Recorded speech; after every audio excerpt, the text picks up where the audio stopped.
Assalamualaikum warahmatullahi wabarakatuh. Bismillah, alhamdulillah, wassalatu wassalamu ala rasulillah wa ala alihi wa ashabihi wa ummatihi ajmain. Amma ba'du. Kewajiban yang pertama kali atas manusia adalah mengenal Tuhannya dengan yakin, dan mengucapkan dua kalimat syahadat adalah disyaratkan bagi sahnya keimanan bagi orang yang mampu mengucapkannya.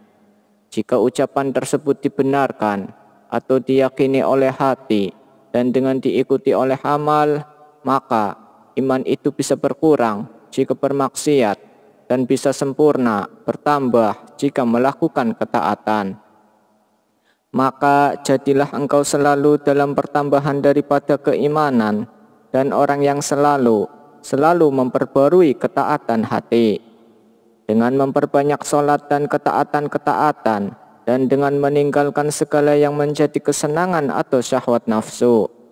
Sebab memperturutkan syahwat atau kesenangan nafsu bersamaan dengan melakukan dosa-dosa adalah dua hal yang menyebabkan kerasnya hati, sehingga tak dapat tersentuh oleh nasihat atau petunjuk. Dan sesungguhnya hati manusia yang paling jauh dari Tuhan kita yang Maha Penyayang adalah hati yang keras, dan seluruh amal tidak akan dapat melepaskan kecuali jika diikuti bersamaan dengan niat yang kau bersihkan dari hal-hal yang dapat merusakkannya. Oleh karena itu, benarkanlah niat sebelum beramal, dan datangkanlah niat itu bersamaan dengan permulaan amal. Jika niat itu langgeng atau terus-menerus hingga akhir dari amal tersebut, maka engkau akan memperoleh pahala secara sempurna di akhirat. Niat dan perkataan kemudian amal, kesemuanya tanpa mengikuti sunnah Nabi tidak akan sempurna, yakni tidak sah. Barang siapa tidak mengetahui hal ini, maka hendaknya dia bertanya. Dan barang siapa yang tidak mendapati seorang pengajar, maka hendaknya dia pergi untuk mencarinya. Adapun ketaatan dari seorang yang memakan haram, keadaannya seperti bangunan yang dibangun di atas ombak atau gelombang. Maka yakinkanlah secara kuat dengan hatimu, dan tetapkanlah dengan barunya atau wujudnya alam ini setelah tiada. Allah mewujudkannya bukan karena dia membutuhkannya. Seandainya dia berkehendak untuk meninggalkannya, maka dia tidak akan menciptakannya.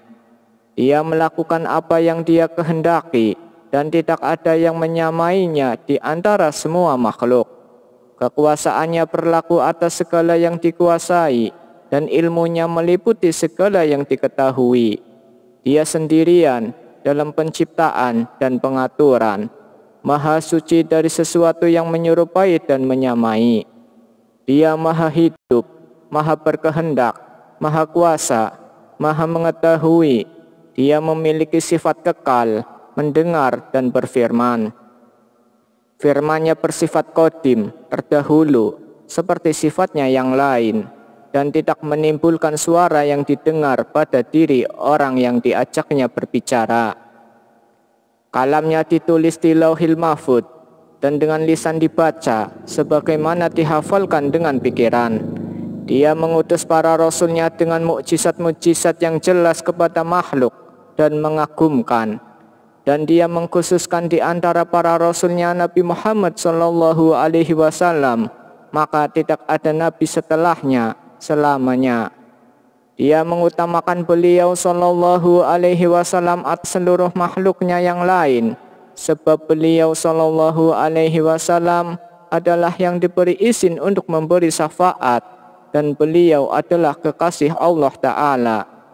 Dan setelah beliau yang paling utama adalah Abu Bakar As-Siddiq, lalu yang utama yang kedua adalah Umar Al-Faruq, setelah itu Utsman bin Affan, dan juga Ali bin Abi Thalib.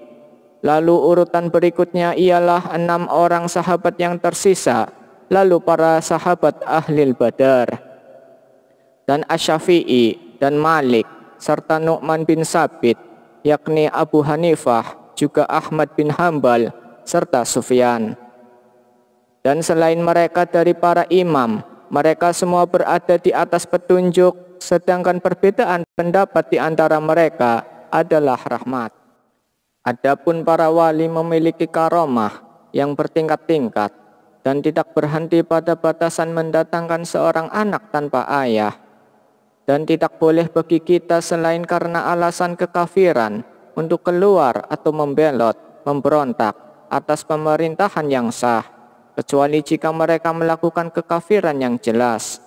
Adapun apa saja yang terjadi antara para sahabat, maka kita diam atas hal itu dan kita menetapkan pahala ijtihad bagi mereka. Wallahu a'lam bissawab.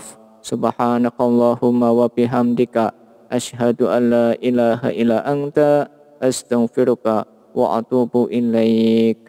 Wassalamualaikum warahmatullahi wabarakatuh.